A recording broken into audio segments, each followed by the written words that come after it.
All right, let's talk about this Letitia James fraud matter that Bill Pulte is pushing.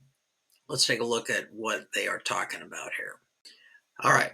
New York Attorney General James is referred for criminal prosecution. So, what's the problem here? What did she supposedly do? Well, they're alleging maybe falsified bank documents. I've seen these, it's common, it happens.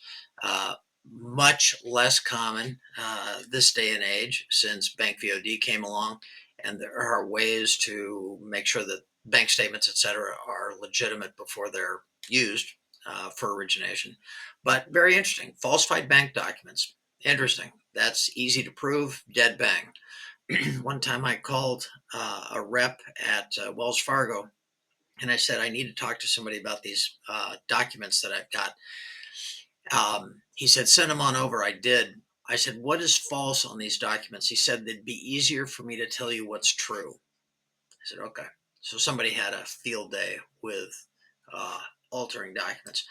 Property records, that would be interesting. Is he alleging that she filed some false deeds, some releases of liens? I don't know.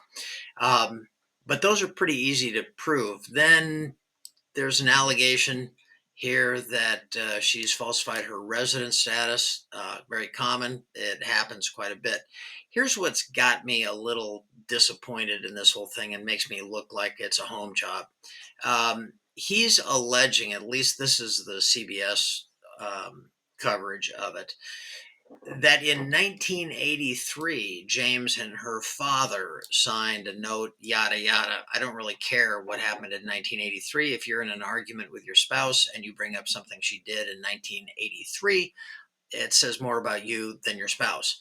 Stop bringing up things that aren't indictable. Stop bringing up things from when Reagan was president. I don't like this, and it just sort of makes me think that the whole thing is, as a lot of people suspect, politically motivated.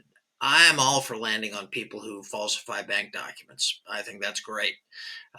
But you got to leave out of the conversation anything that happened back in 1983. So let's see where this goes in the next little period of time.